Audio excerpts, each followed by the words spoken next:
Hi, I'm Carlotta Dale, and this is my book, The Parrots Come Again, which is published by Alien Buddha Press.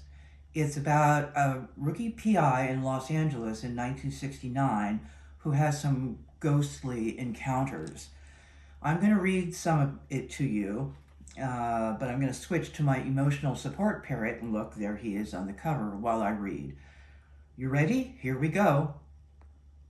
"Here's my card, Mr. Lopez," I said, handing him the small, stiff rectangle. He'd answered my knock at the modest bungalow off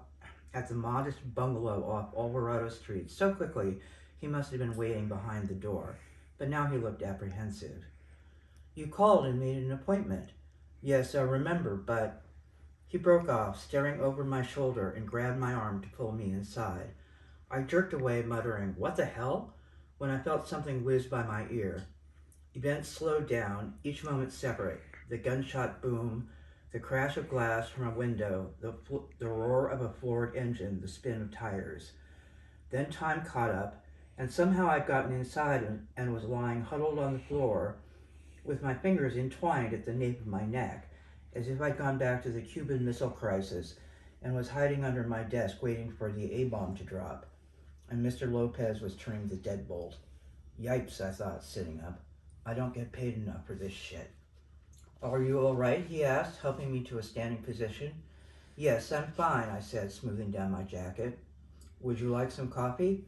I'd have preferred something along the lines of several shots of neat gin, but accepted the offer. "Milk and sugar?" "Just milk, thanks, Mr. Lopez." "Shouldn't you call the police?" No, I will explain. Come this way." He led me through the living room to sliding glass doors that opened onto a brick patio. Motioning me to sit, he excused himself. I was grateful to see a chair and plumped myself down, taking a good look around. Dense. That was the word that came to mind. Plants were crowded together. The place was teeming with plants, dominated by an enormous eucalyptus, and was warmer and more humid than in front. It felt safe, like a sanctuary. He came back carrying 2 cups and saucers, handed me one, and sat down with the other.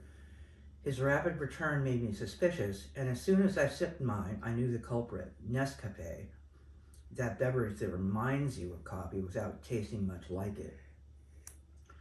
"You must have a very green thumb. What's that one?" I asked, pointing to a large plant with gnarled air roots and giant leaves, big enough for a eunuch to flap in an empress while another one peeled her a grape. "It's a monstera." Although not monstrous, I could imagine it moving around, after dark, in a shuffly way, like an herbaceous elephant.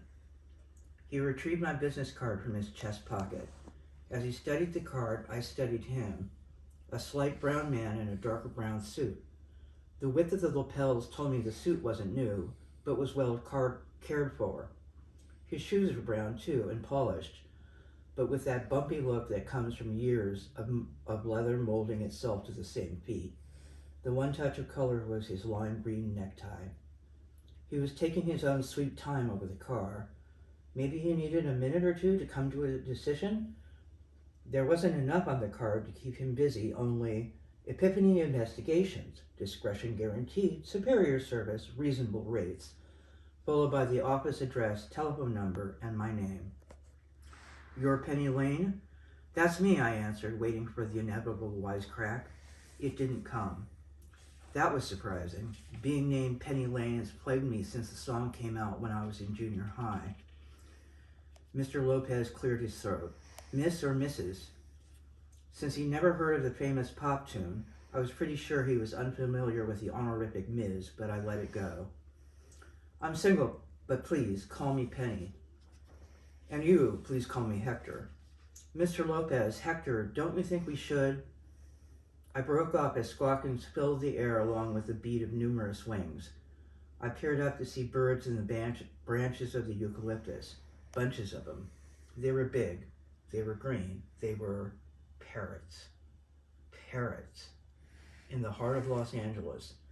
In conjunction with the jungly vibe of the backyard, it was like magic. I stared at Hector as if he was a wizard. "Parrots? Here?" "Yes, indeed," he answered, grinning. "They are Connors. Some say they escaped from a shipment at LAX years ago. Some say they were once pets. He sipped his coffee before continuing. Parrots, they live a long time, as long as people, they say. They remind me of home. Where's that? Mexico, the Yucatan Peninsula. I searched my memory. Chichen Itza? Yes, I live not so far away in Valladolid. It's very colorful with many different parrots. Here there are only these, but they come back every year. They like the eucalyptus flowers. I can see that. The patio was littered with them like a sparse fall of pink snow. I don't know what they eat when it's not in bloom. Have you been to Mexico? Just Baja, I answered. I miss it. I've been here since I was a young man, a boy really. Me and my older brother, 15 years. But Valladolid is still home. I nodded and realized he was younger than I thought. A worn mid-30s. I tried to regain control of the interview. Hector, are you sure we shouldn't call the police? Because the Epiphany Investigations doesn't handle violent crimes. No, that's not why I called you. That's a family matter. Family business. I will handle it. Some family? I mean, if you're playing crappy families and somebody's trying to kill you, you pretty much won the jackpot. Well, okay. I felt stunned. As problems go, attempted murder was hard to beat. What is it you want us to do? I think I'm being haunted. I glanced up to determine if this was a leg pull, but I could see otherwise. His expression was serious, overlaid with embarrassment. Damn and blast. I'd hoped the story wouldn't get around, but the papers had picked it up, albeit rather obliquely. Honestly, though, I'd rather hunt for missing French poodles throughout eternity than be the paranormal detective. I'd have to let Epiphany make the call. So, who is haunting you? That's the thing, you see. I think it's me. Thanks for listening. I hope you enjoyed it. The Parrots Come Again will be available on Amazon on August 14th. Purchases and reviews are welcome. Thanks again. Cheers.